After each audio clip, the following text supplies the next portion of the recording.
దివ్యవాణి TV ప్రేక్షకులందరికీ శుభోదయం. యేసుక్రీస్తు పరిశుద్ధ నామంలో ప్రియులారా, మీ అందరికీ స్వాగతం, సుస్వాగతం.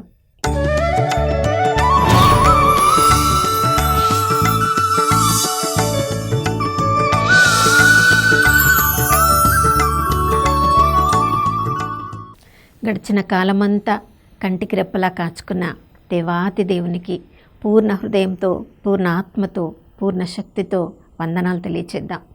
దేవుడు నమ్మదగినవాడు, విశ్వసనీయుడు. ప్రియులారా, ఈ నూతన ఉదయంలో కూడా నూతనంగా తన ప్రేమను, కరుణను, కటాక్షాన్ని మనందరిపై కుమ్మరించారు అని ఎవరెవరు నమ్ముతున్నారో ఆ వాగ్దానాన్ని నమ్మిన వాళ్ళందరూ కూడా దేవునిచే నూతనంగా ఈ ఉదయకాలంలో అభిషేకింపబడ్డారు. ప్రియులారా, దేవుడు ఈ లోకంలో తన తలాంతులను మనకు అనుగ్రహించి ఆ ప్రభువు వల్లే ఈ లోకంలో మనం ప్రేమ కలిగిన వారంగా, వినయము కలిగిన వారంగా, అందరిని ఆదరించే వాళ్ళంగా జీవించాలని ఆశపడుతున్నారు.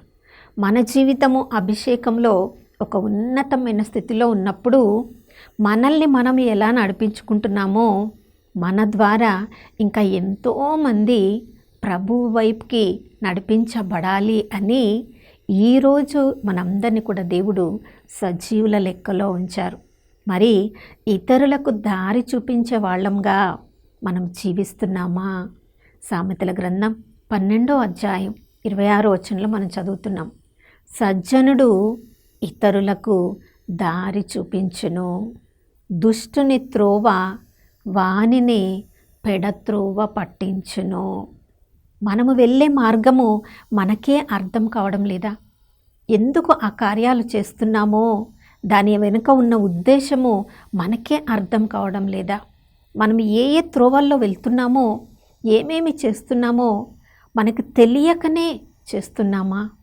లేదా ప్రభువు చూపించిన దారిలో మనము వెళ్తూ మనల్ని అనుసరిస్తూ ఇంకా ఎంతోమంది ప్రభువు చూపించిన మార్గంలో నడవడానికి వచ్చేవారికి మనం త్రోవ చూపించగలుగుతున్నామా? అపోస్తలుడైన పౌలు చెప్పారు, నేను ప్రభువుని అనుసరిస్తున్నాను కనుక మీరు నన్ను అనుసరించండి. ప్రియులారా, ఎంత నమ్మకము తను ప్రభువుని అనుసరిస్తున్నానని అతనికి కలగకపోతే అంత ధైర్యంగా ఇతరులను కూడా మీరు నన్ను అనుసరించండి అని చెప్తున్నాడంటే ప్రభువు చూపించిన దారిలో తాను నడుస్తున్నాడని ఎంత నమ్మకంగా ఉండవచ్చో చూడండి. ప్రియులారా, లూకా సువార్త 1వ అధ్యాయం 22 నుంచి 24 వచనాల్లో మనం చదువుతూ ఉన్నప్పుడు మరియ తల్లి కూడా తన మొదటి సంతానమైన యేసుప్రభును, ఏకైక సంతానమైన యేసుప్రభును ఆమెకు జన్మనిచ్చినప్పుడు ధర్మశాస్త్రం ప్రకారము ఆమె ఆ కుమారుని దేవాలయంలో కానుకగా, మొదటి బిడ్డ కాబట్టి దేవాలయంలో కానుకగా ఇప్పించడానికి వచ్చారు. అదేవిధంగా తనను తాను శుద్ధి చేసుకోవడానికి వచ్చారు. చూడండి, ఆమె ఇదంతా చేస్తున్నారంటే వాళ్ళు ధర్మశాస్త్రాన్ని పాటిస్తున్నారు. లేవికాండం 12వ అధ్యాయంలో మనం చదువుతున్నాం. మోషే ద్వారా వాళ్ళకి ధర్మశాస్త్రం ఇవ్వబడినప్పుడు ఏ స్త్రీ అయినా తొలిసారి ఆమె మగబిడ్డకు ఆమె జన్మనిస్తే ఆమె రక్తంలో ఆమె అశుద్ధి కలుగుతూ ఉంటుంది 40 రోజుల వరకు. ఆడబిడ్డకు జన్మనిస్తే ఆమె 20 రోజులు అశుద్ధిగా ఉంటుంది. ఆ మగబిడ్డకు జన్మనిచ్చిన తర్వాత 40 రోజుల తర్వాతనే ఆమె దేవాలయానికి రావచ్చు, ఏదైనా పవిత్రమైన వస్తువులు పట్టుకోవచ్చు. ఆ 40 రోజుల తర్వాత వాళ్ళు దేవాలయానికి వచ్చినప్పుడు వాళ్ళు సంపూర్ణ దహన బలిగా ఒక ఏడాది గొర్రెపిల్లను కానీ, వాళ్ళ పాప పరిహార బలిగా ఒక జత గువ్వలనైనను లేదా 2 పావురములైనను వాళ్ళు దేవాలయానికి కానుకగా తీసుకొని రావాలి. ప్రియులారా, మరియ తల్లి ఒక 2 పావురములను, ఒక జత గువ్వలను తీసుకొని వచ్చారు అంటే ఎంత పేదరికంలో ఉండి ఉండవచ్చు.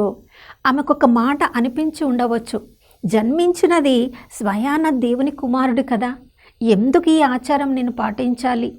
నేను ఏ పురుషుని ఎరుగను కదా, ఎందుకు నేను అశుద్ధి అవుతాను?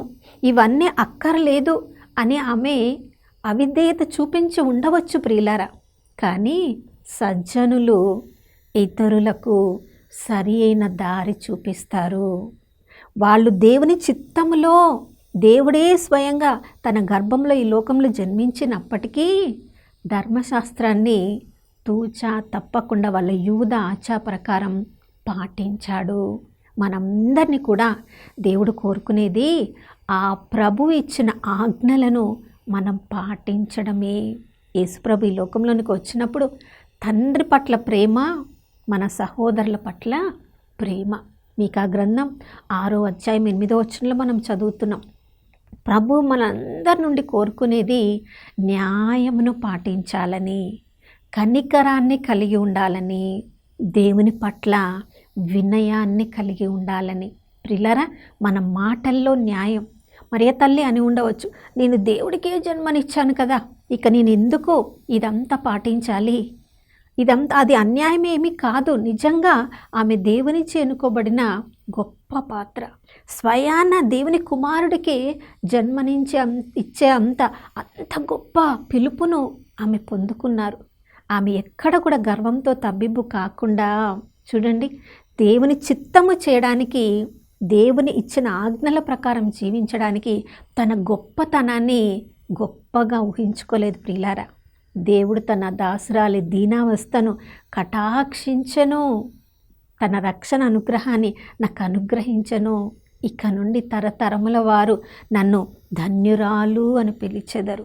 ప్రియులారా, ఎంత దీనత్వం, ఎంత వినయం, ఎంతగా తను తగ్గించుకొని ఆ దేవుడికి ఒక గొప్ప పాత్రగా వినయముతో అర్పించుకున్నారు. కాబట్టి తను శుద్ధి చేసుకొని, ప్రియులారా, మనందరినీ కూడా అదే దారిలో నడవమని ఈరోజు మనకు చెప్తున్నారు.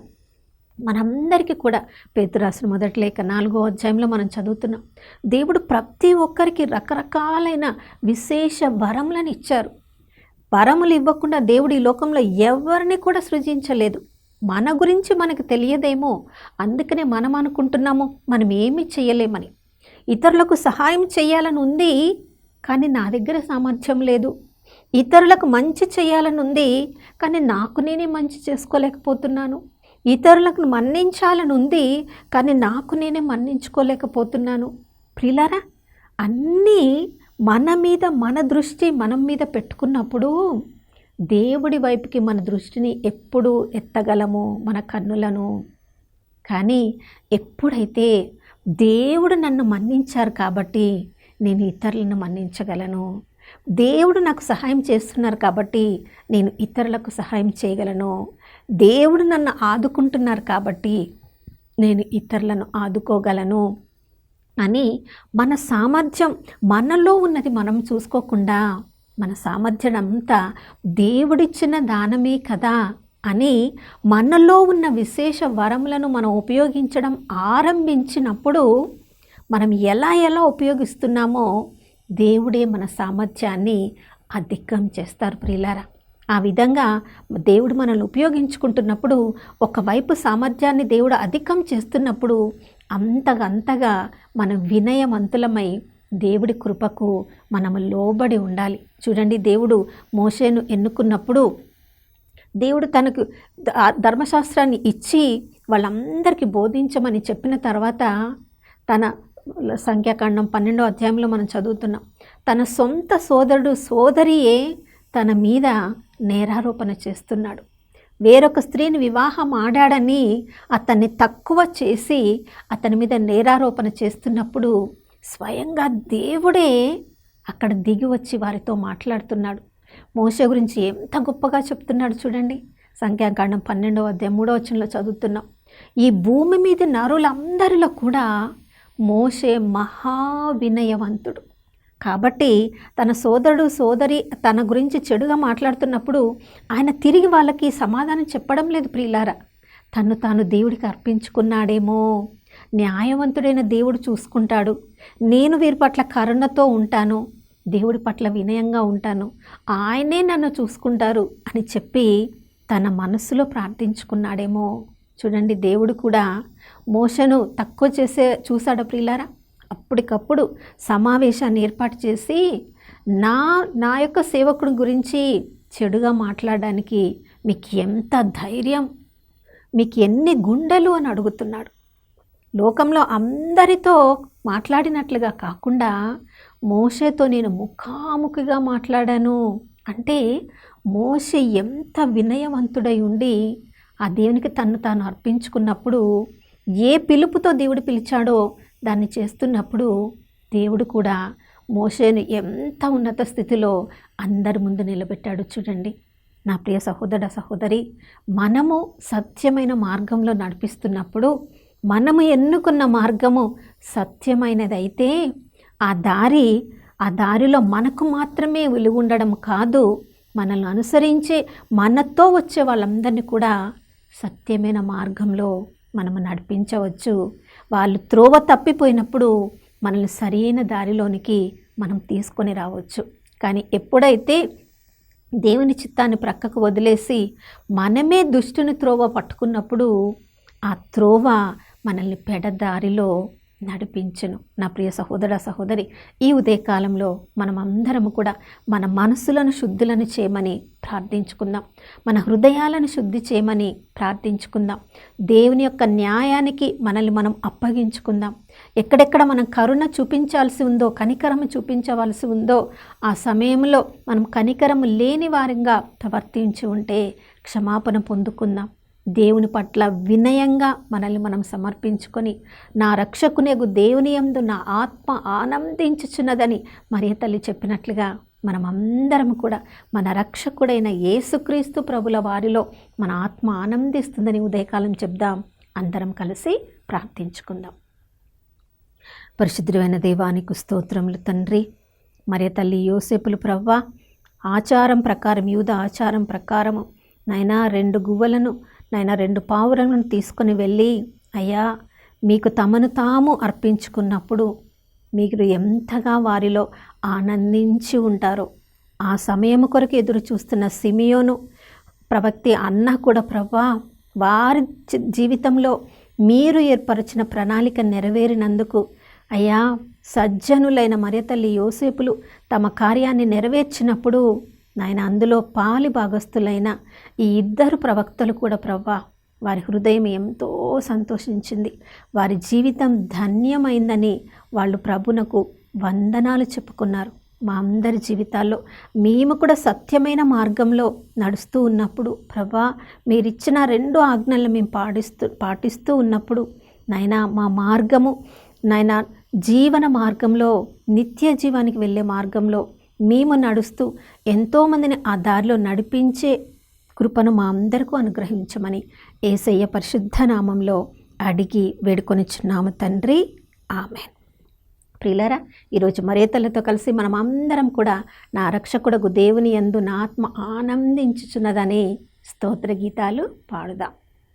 మరొక నూతన శుభోదయంలో మనం అందరం కలుసుకునే వరకు దివ్యవాణి టీవీని వీక్షిస్తూ ఉందాం. ఇమ్మానుయేలు, ప్రభు మనతో ఉన్నారు.